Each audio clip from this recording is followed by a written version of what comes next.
Assalamualaikum warahmatullahi wabarakatuh. Apa kabar anak-anak?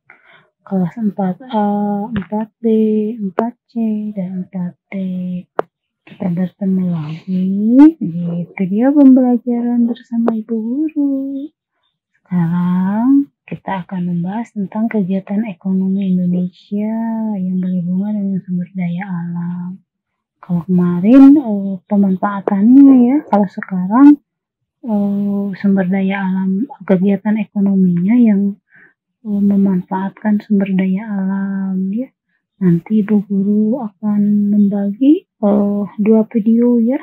Sekarang yang akan dibahas 2 di dalam kegiatan ekonomi Indonesia ini.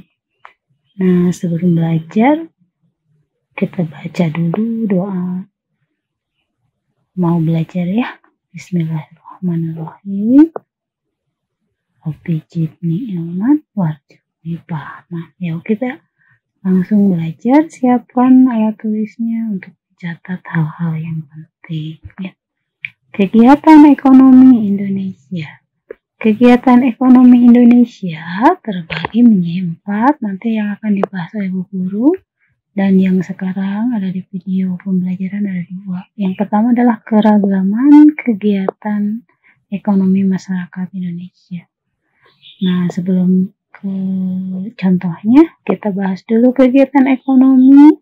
Itu merupakan kegiatan sehari-hari yang dilakukan oleh seseorang untuk memenuhi keperluan hidupnya. Jadi, kegiatan ekonomi di sini artinya anak-anak bisa melihat orang tua di rumah, papa mamahnya yang bekerja. Nah, itu kegiatan ekonomi.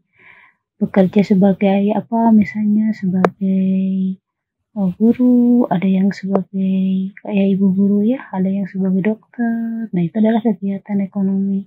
Ada juga yang menjadi pengusaha misalnya, atau juga yang berdagang misalnya. Nah, itu kegiatan ekonomi.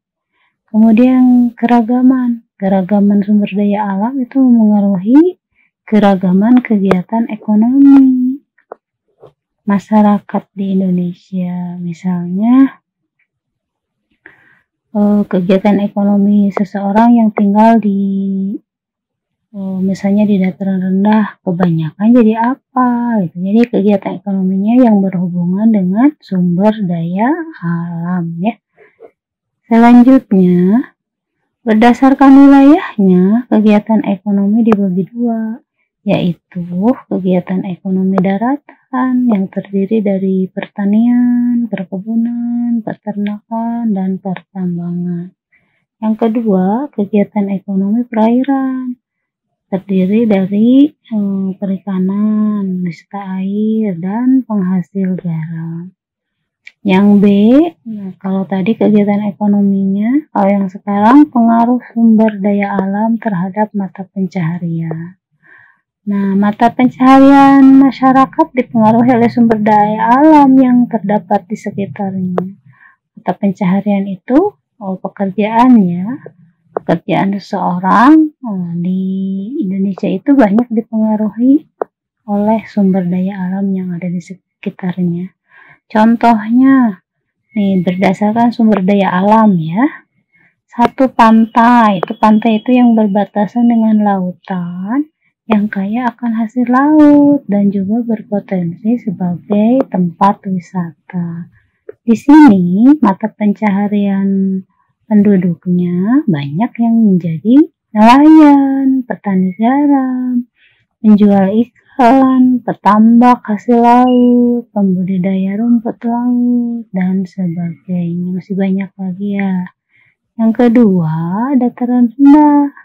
Dataran rendah itu kan landai. Nah, itu baik untuk bercocok tanam. Kebanyakan nih di dataran rendah ini banyak mata pencaharian yang jadi petani sawah itu ya, dan petani lain yang misalnya kangkung itu kan adanya di dataran rendah, ada juga yang di dataran tinggi.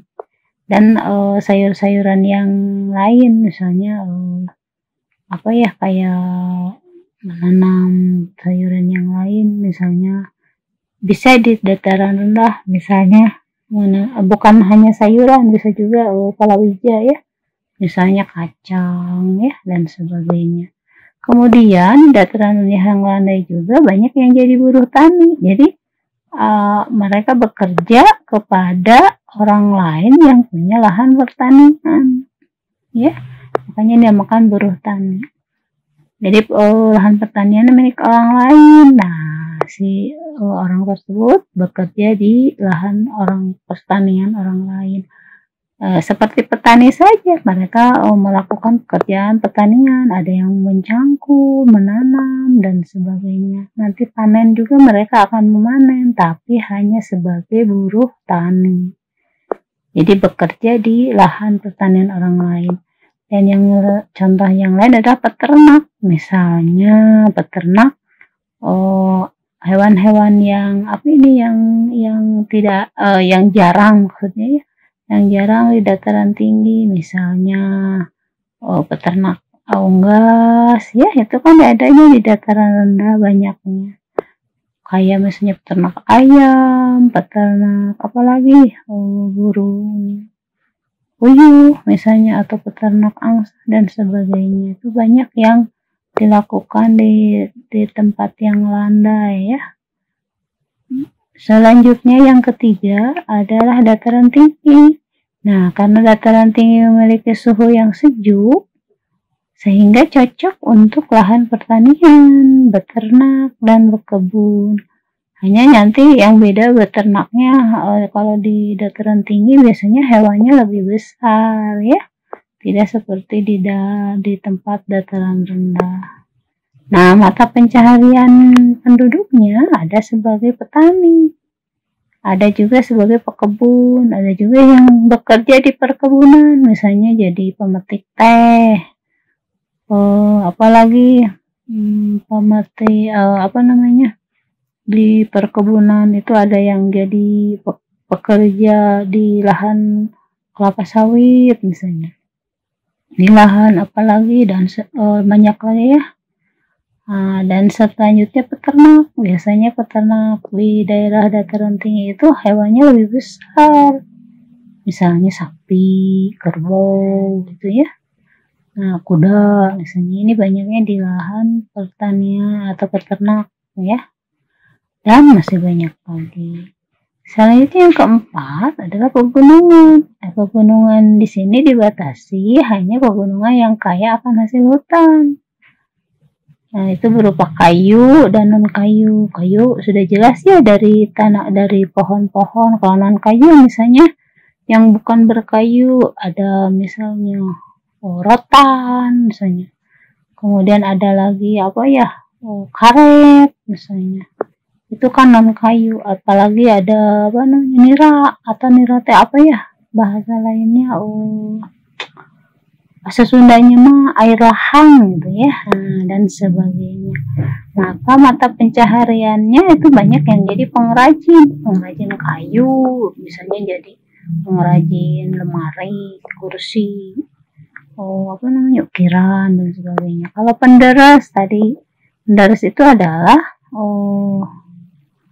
pekerjaannya mengambil air nira. Itu dari pohon apa? Dari pohon yang sama dengan kelapa, namanya pohon aren ya.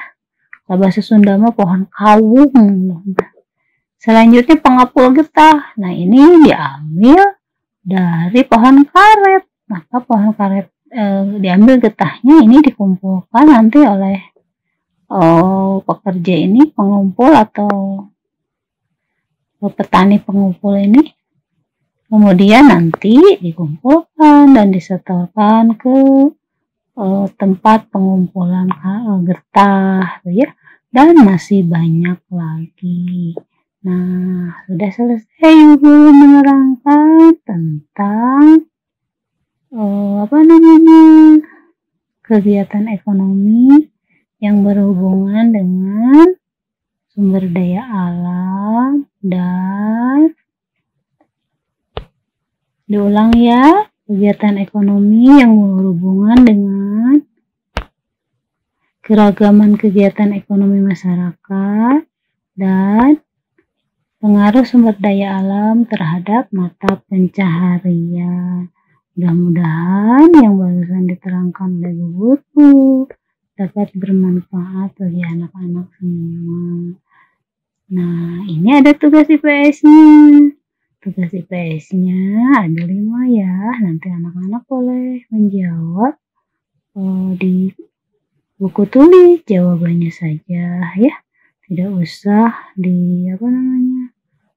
kalau mau tidak usah digambar lagi. Kita hanya guru nanti tinggal melihat jawaban anak-anak semua.